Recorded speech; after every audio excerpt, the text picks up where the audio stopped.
نیا سال کیوں منایا جاتا ہے اور نیا سال کب سے منایا جاتا آ رہا ہے؟ آئیے تاریخ کی صفحات میں سے جانتے ہیں۔ دنیا بھر کی تہذیبیں کم از کم 4000 سال سے ہر نئے سال کے آغاز کی جشن مناتی آ رہی ہیں۔ آج زیادہ تر نئے سال کی تقریبات 31 دسمبر سے شروع ہوتی ہیں اور نئے سال کے 1 جنوری کے ابتدائی گھنٹوں تک جاری رہتی ہے۔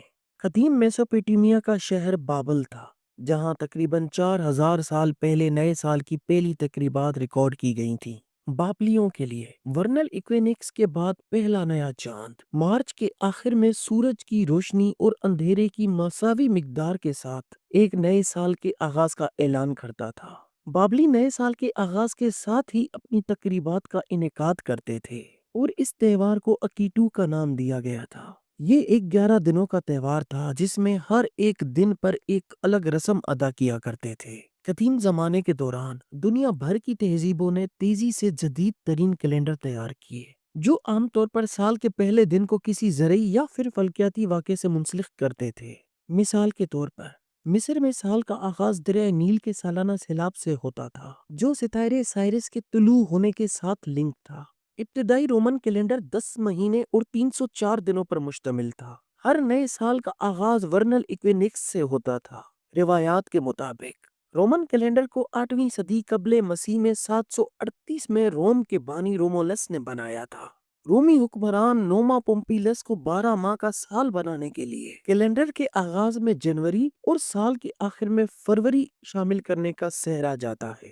452 قبل مسیح میں فروری کو جنوری اور مارچ کے درمیان منتقل کیا گیا۔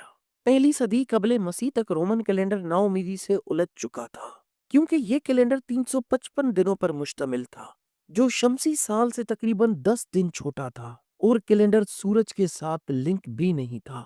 آخر کار جولیس سیزر نے ایک مکمل اصلاحات کا آغاز کیا، جس کے نتیجے میں جولین کیلنڈر قیام میں آیا۔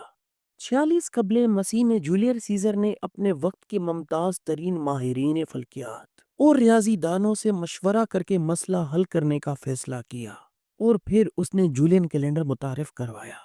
رومیوں نے اپنے دیوتا جانس کی قربانیاں پیش کر کے ایک دوسرے کے ساتھ طوائف کا تبادلہ کر کے اپنے گھروں کو سجا کر اور ہنگامہ خیز پارٹیوں میں شرکت کر کے نئے سال کا جشن منایا۔ سال 567 عیسوی میں کاؤنسل آف ٹورس نے 1 جنوری کو سال کے آغاز کے طور پر ختم کر دیا اور اس کی جگہ زیادہ مذہبی اہمیت کے حامل دنوں کو تبدیل کر دیا، جیسے 25 دسمبر یا 25 مارچ۔ اکتوبر 1582 پوپ گریگوری 8 کی طرف سے جاری کردہ گریگورین کیلنڈر دنیا کے بیشتر حصوں میں استعمال ہونے والا کیلنڈر بن گیا۔